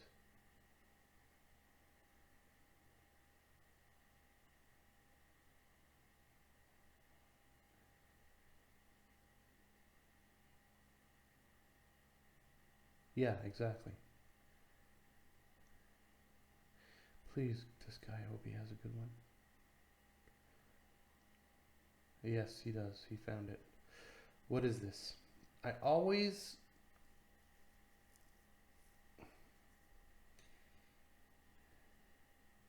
recommend using quaternions over Euler. Okay, cool. Even in cases where you'd only rotate on one axis, where you wouldn't suffer gimbal lock, right? If only to get more familiar with quaternion. While the quaternion is complex math, literally they involve complex numbers by name, the quaternion's class trivializes that. There's very little benefit to using Euler over quaternion. Below is your same class using quaternion math instead of Euler math. And does he rotate it? Oh, interesting. Now convert the new look direction back to quaternion.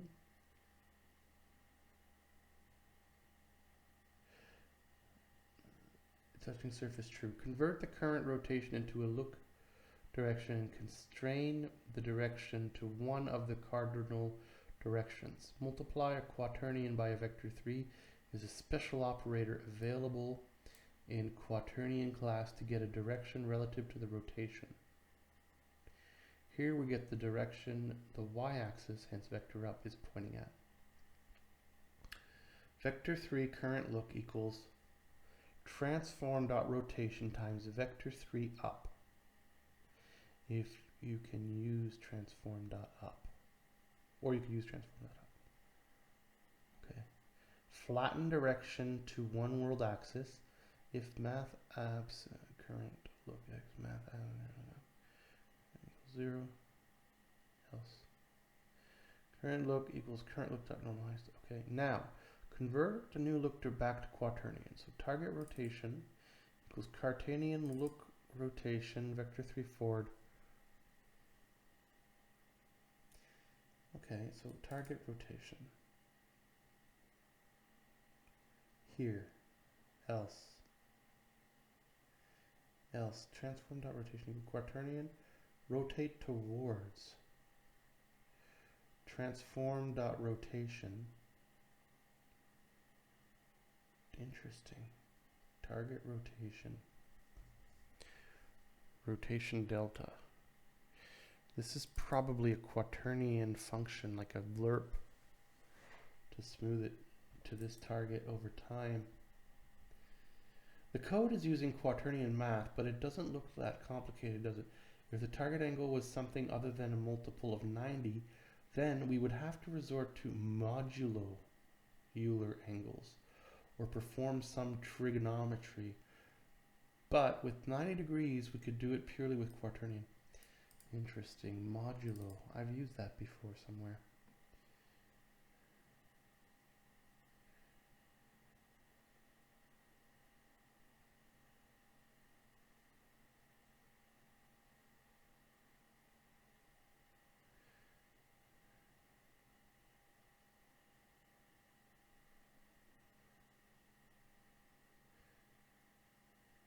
Yeah.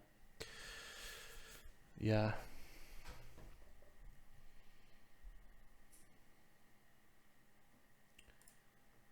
Okay, what is this one?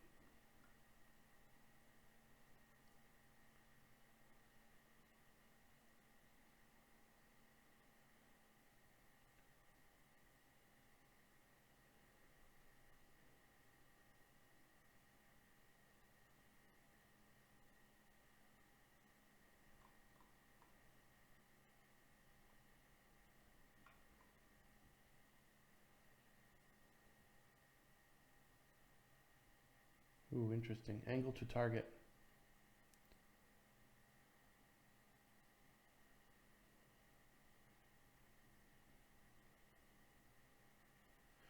Who's the original poster here?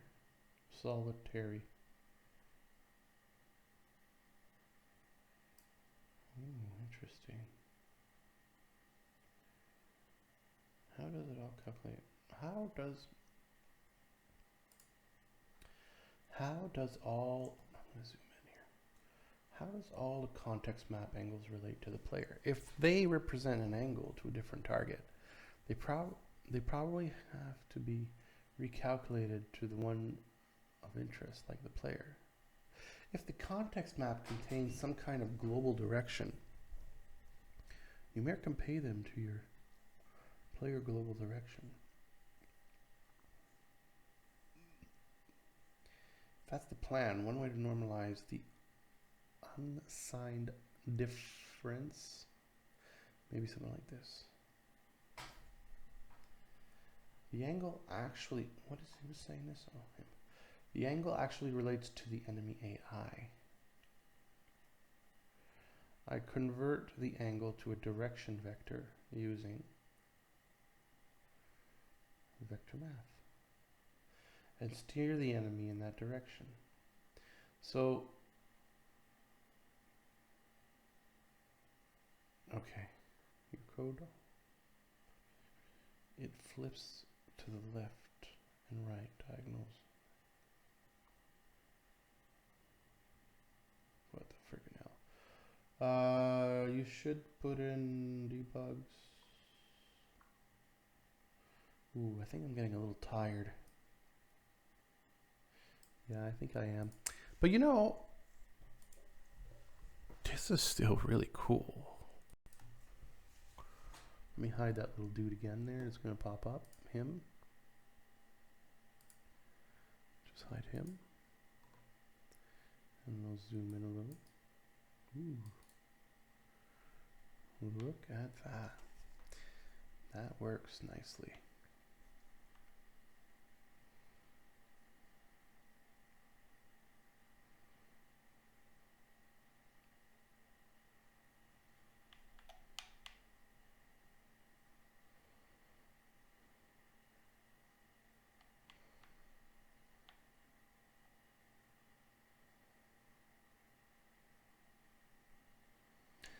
I think that I should flip the joysticks.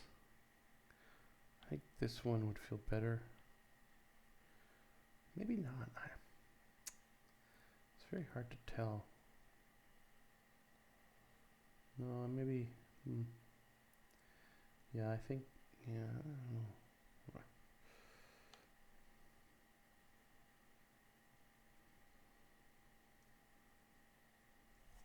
Because you see, if I was having it on the, whoops, what the heck?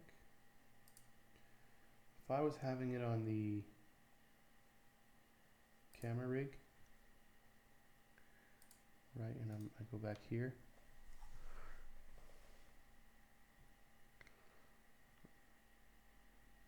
Oh no, that's not what I wanted to do. Not the camera rig. The,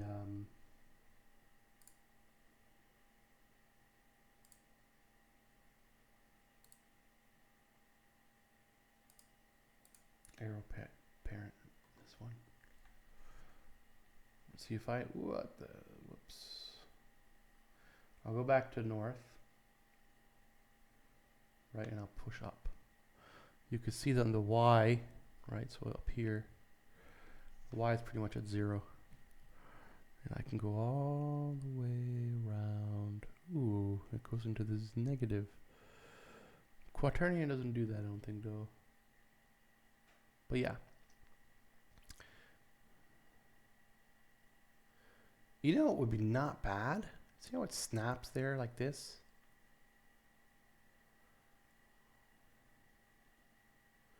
No, I don't need it to snap. I was just thinking maybe it could snap perfectly. But it will, because everything in this average will automatically snap to the... So it'll be fine. But I don't want to have this dead zone here, little dead zone. Here, like I should, right now I'm pushing a little bit to the right, so I should be selecting this one. But I'm not, because there's like a stickiness to it. Even here and here. So I gotta get rid of that stickiness. But take a look at this. So right now, the Y value up here is at 0. But when I rotate it like this, I'm rotating the camera. That Y value changes when I'm pushing up. I never let go of up. And that value will the same way doing this, it will give me, with that value, it will give me the correct, that's pretty cool. I really like that. See, I have this one, but this one here is kind of janky because I'm pushing up, but I'm not really going up, you know? Like if I go here perfectly, now it'll feel better because I know that, I know that up and down is a little bit more like, feels more like with the D-pad, but left and right, like I'm going, see if I'm doing this, I could really choose. And I think what would be really nice is if I would instead of like, you see how every time I push it goes? I almost feel like if I were to hold this here in a direction, it would go highlight there. And then I need to confirm. And if I confirmed in some way with the button, it would then switch over to this one. And then I could redo this exercise and push the button and it would switch over to that one. And I could trail my path that way.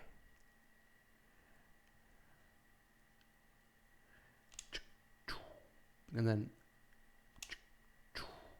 and I can carve my path that I want to take, because I might want to avoid obstacles, right? And things like that. Because look at this. If I have it automatically,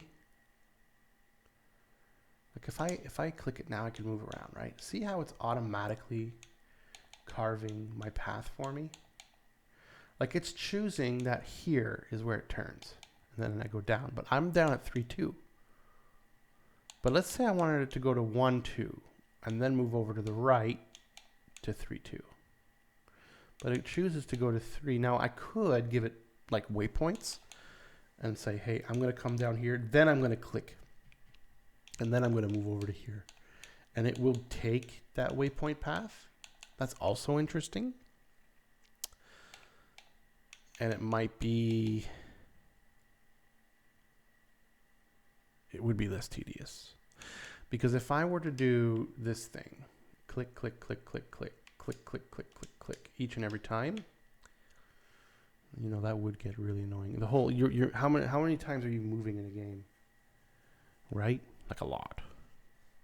The easiest is to just take the mouse and go click, click, click.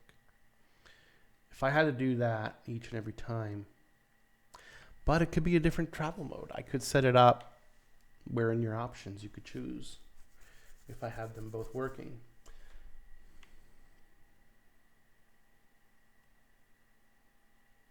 But I just like this because it gives me more, regardless of if I'm going in here, tick, tick, tick, tick, tick, tick, tick, tick, tick, tick, tick, tick, tick, tick, tick, you know, wherever I want to go. It really gives me that pretty darn good visual control, I have to say.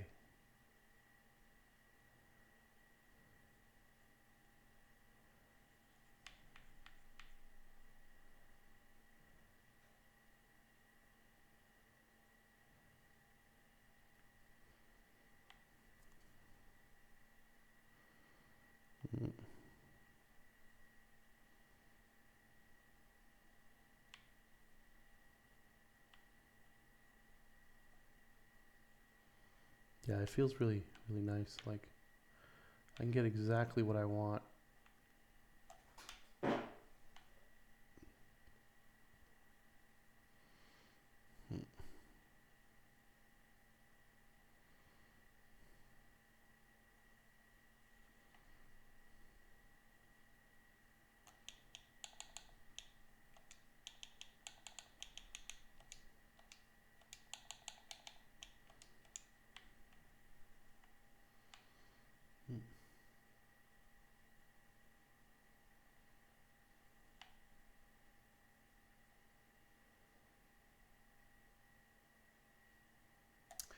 Now I'm doing that with an event.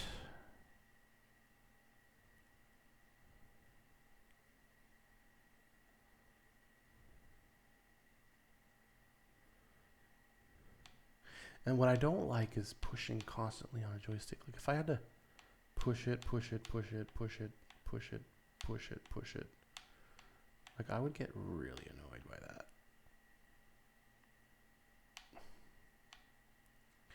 What would be nice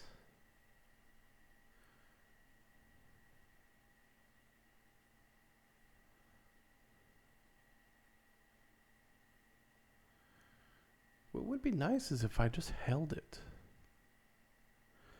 in the direction I wanted to go and I could just confirm it with a button each press. I'd get a visual indication of what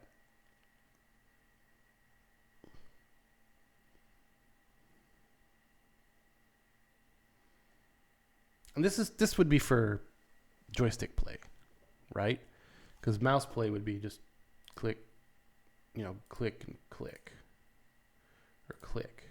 And if I don't like that, I could back out, tell it to go there, and then give that a waypoint, and then tell it to go there, your next waypoint.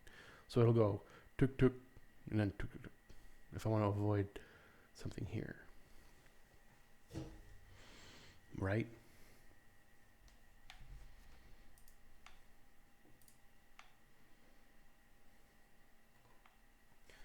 But for joystick play, like consoles and that, I think joystick direction like this.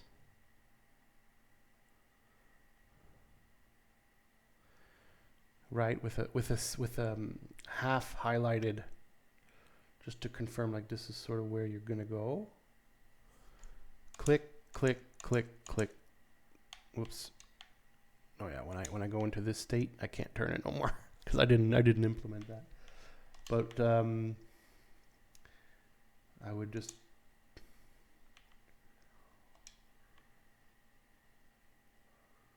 click and then click and then click.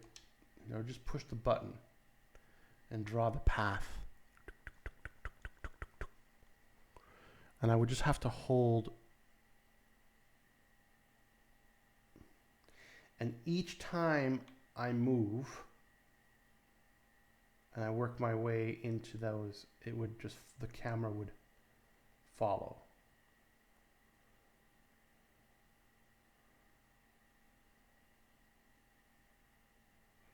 And I could probably like tap B for back and it would go back a little bit. Or I could hold B for like 30 milliseconds and it would cancel. Because I don't want to like wait forever just to get out of it.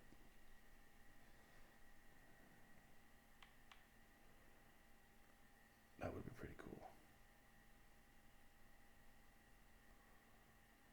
I kind of feel like prototyping that. Once I get the angle thing working, I'll have that working no problem. And I could already tell this is going to feel so much better than this. I could already tell.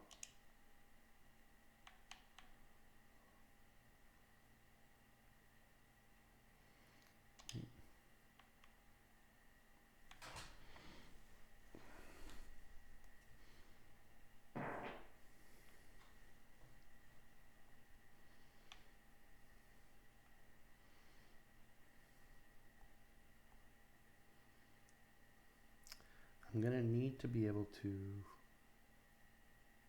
This is for moving over the board. But I want to be able to easily...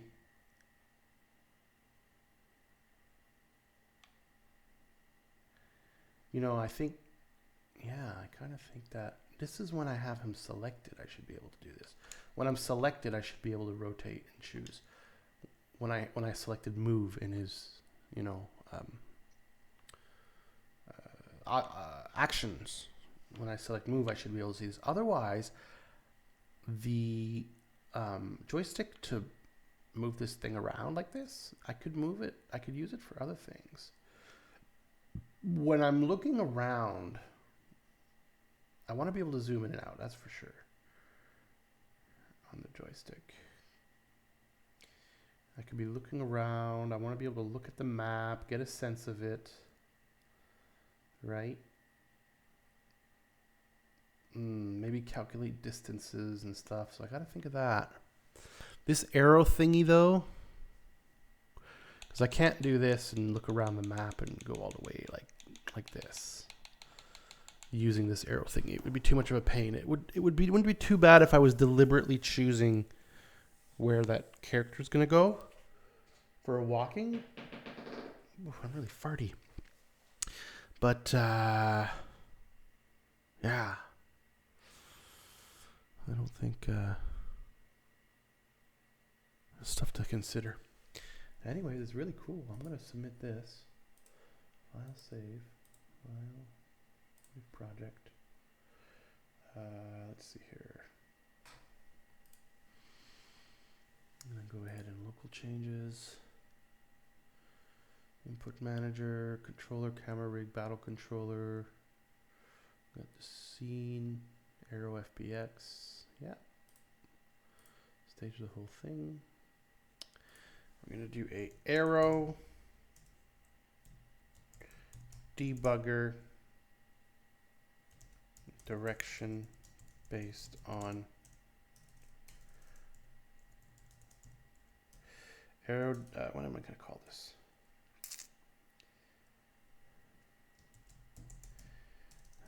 Selection arrow visual feed selection. No, joystick selection arrow. That's fine, just like that. Joystick selection arrow. Commit.